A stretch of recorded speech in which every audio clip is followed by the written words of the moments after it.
요한복음 1장 29절에서 42절입니다. 요한복음 1장 29절에서 42절입니다. 함께 고백드리겠습니다. 이튿날 요한이 예수께서 자기에게 나오심을 보고 이르되 보라 세상 죄를 지고 가는 하나님의 어린 양이로다. 내가 전에 말하기를 내 뒤에 오는 사람이 있는데 나보다 앞선 것은 그가 나보다 먼저 계심이라 한 것이 이 사람을 가리킴이라. 나도 그를 알지 못하였으나 내가 와서 물로 세례를 베푸는 것은 그를 이스라엘에게 나타내려 함이라 하니라. 요한이 또 증언하여 이르되 내가 봄에 성령이 비둘기같이 하늘로부터 내려와서 그 위에 머물렀더라. 나도 그를 알지 못하였으나 나를 보내어 물로 세례를 베풀라 하신 그이가 나에게 말씀하시되 성령이 내려서 누구 위에든지 머무는 것을 보거든 그가 곧 성령으로 세례를 베푸는 이인 줄 알라 하셨기에 내가 보고 그가 하나님의 아들이심을 증언하였노라 하니라. 또 이튿날 요한이 자기 제자 중 두 사람과 함께 섰다가 예수께서 거니심을 보고 말하되 보라 하나님의 어린 양이로다. 두 제자가 그의 말을 듣고 예수를 따르거늘 예수께서 돌이켜 그 따르는 것을 보고 물어 이르시되 무엇을 구하느냐. 이르되 랍비여 어디 계시오니까 하니 랍비는 번역하면 선생이라. 예수께서 이르시되 와서 보라. 그러므로 그들이 가서 계신 데를 보고 그날 함께 거하니 때가 10시쯤 되었더라. 요한의 말을 듣고 예수를 따르는 두 사람 중에 하나는 시몬 베드로의 형제 안드레라. 그가 먼저 자기 형제 시몬을 찾아 말하되 우리가 메시아를 만났다 하고 메시아를 번역하면 그리스도라. 데리고 예수께로 오니 예수께서 보시고 이르시되 내가 요한의 아들 시몬이니 장차 게바라 하리라 하시니 게바는 번역하면 베드로라. 아멘.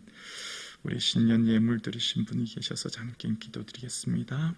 살아계신 하나님, 주님의 은혜를 감사하여 신년 감사 예물 드린 손길을 축복하여 주옵소서. 삶과 물질, 시간과 특별히 새벽을 깨워 기도하는 종의 기도를 들어주시고 그 모든 기도를 통하여 가정이 평안하며 교회가 견고히 서가며 민족이 새로워지는 역사가 있게 하여 주옵소서. 하나님의 때 하나님의 방법으로 주의 뜻을 이루는 귀하고 복된 가정 되게 하여 주옵소서. 예수님의 이름으로 기도드리옵나이다. 아멘. 예수님을 만나면 소원이 바뀝니다. 예수님을 만나면 인생의 목적이 새로워집니다. 예수님을 만나면 삶의 의미가 재해석됩니다. 오늘 본문 요한의 두 제자 중에 한 사람, 그러니까 안드레가 다른 사람의 이름은 소개하고 있지 않아 잘 모르지만 안드레를 소개하고 있지요.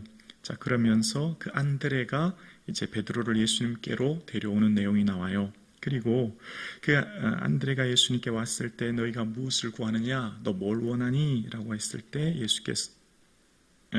예수님께서는 이제 와서 보라고 말씀하셨지요. 그러면서 함께 거하게 됩니다. 함께 있게 돼요.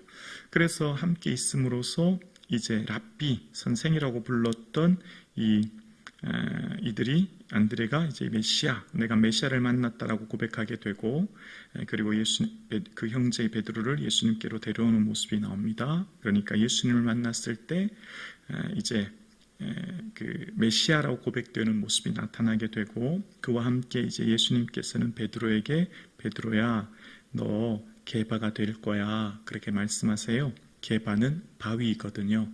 자, 여기서 이제 예수님을 따르면, 예수님을 인격적으로 만나면 삶의 목적이 새로워지고 그의 인생을 하나님이 붙들고 계신다는 것을 경험하게 되죠. 여러분, 예수님께서 베드로에게 뭐라고 하셨냐면 너는 장차 미래의 반석이 될 거야, 이렇게 말씀하셨죠. 여러분, 원래 베드로는 굉장히 나약한 사람이었지 않습니까? 예수님을 부인하고 저주했던 사람이잖아요. 근데 누가복음의 이 22장에 보면 내가 내 믿음이 떨어지지 않기를 기도했노니 너는 돌이킨 후에 형제를 굳건하게 하라, 그렇게 말씀하세요. 그러니까 베드로가 이제 연약하여서 어쩌면 예수님을 부인할 것도, 그리고 그가 넘어질 것도 아셨던 예수님께서는 내 믿음이 떨어지지 않기를 예수님이 어떻게 하냐면 기도하고 계셨다는 거예요. 그리고 내가 돌이킨 후에, 그러니까 예수님을 부인하고 저주했지만 그가 가슴치며 회개할 거고 돌이킨 그 후에 형제들을 굳건하게 하라, 다시금 교회를 세워나가라, 그런 말씀을 하셨던 것을 봅니다. 그러니까 베드로가 개바가 될 수 있었던 것, 베드로가 교회의 반석이 될 수 있었던 것은 전적인 예수님의 은혜인 거죠. 원래 베드로는 연약한 자였지 않습니까? 그리고 이제 베드로의 삶 가운데 예수님을 향한 부인했던 그의 삶이 오순절 성령 강림으로 인해서 인생이 변화되고 경고에 서가했던 그의 삶이 이제 삶의 목적이 새로워집니다. 베드로가 예수님을 부인했던 것은 내가 죽음이 두려워서였고, 또 베드로의 삶에 예수님을 버리고 떠난 것은 예수님을 통해 내가 내 소원을 이루고자 한 것이었는데, 그가 성령의 충만한 임재를 받고 삶의 목적과 의미가 새로워집니다. 그래서 베드로가 알게 된 거예요. 예수님께서 왜 와보라 했는지를 이제 알게 된 거예요. 여러분, 예수님을 만나는 사람은 소원이 바뀝니다. 아멘이십니까? 예수님을 인격적으로 만나면 예수님께 구하는 내용이 바뀌어요. 기도의 내용이 바뀌는 거죠. 그래서 베드로가 이전에는, 그러니까 배와 그물을 버려두고 주님을 따랐을 때 목적은 소원 성취였거든요. 내 소원을 성취하고 이루는 거였어요. 그런데 예수님을 만나서 성령의 임재로 말미암아 깨달은 게 하나가 있어요. 내 삶은 주의 뜻을 이루는 삶이라고 하는 것을, 나를 향한 하나님의 뜻과 계획하심 있는 걸 알고 그 뜻을 이루는 것을 깨닫는 거예요. 자, 그러면 주의 뜻이 뭘까요? 많은 사람들이 주의 뜻이라고 얘기하죠. 자, 베드로가 깨달은 것이 있는데, 베드로 전서 3장 17절에 보면 베드로가 이런 고백을 합니다. 베드로전서 3장 17절입니다. 선을 행함으로 고난받는 것이 하나님의 뜻일진대라고 이야기합니다. 베드로가 깨달은 게 있어요. 하나님의 뜻이 무엇인지를 알게 된 거죠. 그 하나님의 뜻은 뭐냐면 예수 그리스도를 위해서 선을 행함으로 뭐 하는 거라고요? 고난받는 것이 하나님의 뜻이란 걸 알게 된 거죠. 그러니까 예전에 예수님이 십자가에 못 박힐 때는 그 고난을 피했습니다. 고난을 회피했지요. 그런데 예수님을 만나고 예수님께서 그의 믿음이 떨어지지 않기를 위해 기도해 주셨고, 그래서 성령의 충만한 임재를 받았던 그가 깨닫게 된 것이 있습니다. 바로 예수님 위에 그 십자가의 길 걸어가고 예수님 앞서가신 그 길 나도 따라감으로 그 선을 행하는 그 길 속에 뭐를 만나요? 고난을 만난다는 거예요. 그래서 그 고난을 만나면서 고난을 회피하지 않고 살아가는 것이 주님의 뜻이란 걸 알게 되었죠. 그리고 베드로의 삶 가운데 어떤 어려움 속에서도 그 고난을 회피하지 않고 살아가고 그것이 하나님의 뜻인 걸 알았기에 의를 위하여 고난받으면 복이 있는 자다라고 베드로전서 3장 14절에 이야기합니다. 복이 무엇인가를 알게 된 거예요. 복은 내가 예수님 통해서 예수님 우편에 앉고 예수님 통해서 재물과 권력과 부가 많아지는 게 복이라고 생각했는데, 예수님을 만난 후에 그의 삶에 예수님 위에 살아가고 예수님과 함께해서 걸어가면서 만난 그 고난이 복이란 걸 알게 되었죠.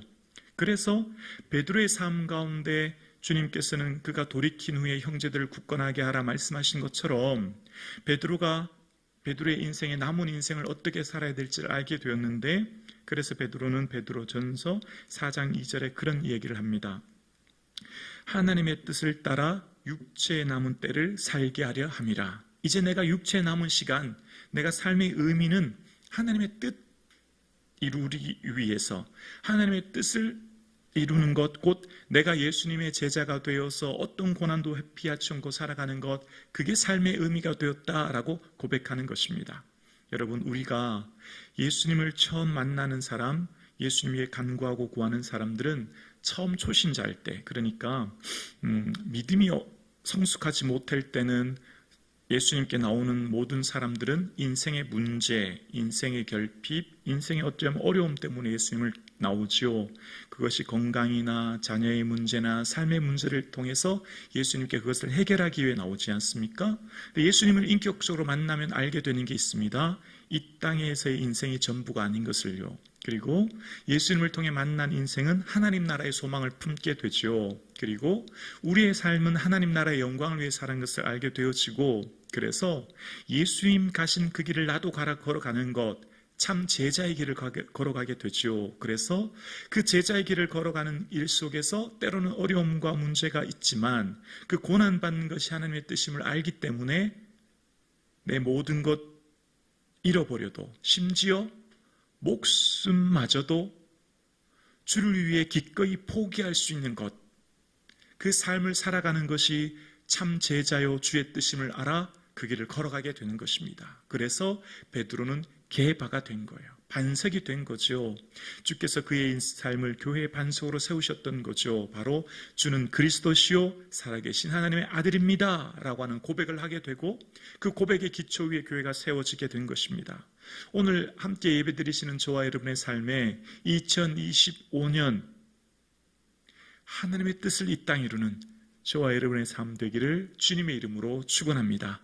예수님을 인격적으로 만나 예수님을 알아가는 알매 깊이가 되짐으로 나의 소원을 넘어 아버지의 소원을 이루고, 그러니까 나의 소원이 곧 아버지의 소원 되어 이 하늘을 살아가는 놀라운 축복이 저와 여러분의 삶 가운데 있기를 주의 이름으로 축원합니다. 그래서 우리의 삶 가운데 살아가는 모든 삶의 목적과 의미가 주의 기쁨, 주의 자랑이 되어 때로는 주의 뜻을 이루는 이 인생길의 고난과 어려움을 만날지라도 회피하지 않고 이것이 주의 뜻임을 알아 하나님의 교회를 세워가며 가정을 세워가며 주의 뜻을 이루는 한 해가 되기를 주님의 이름으로 축원합니다.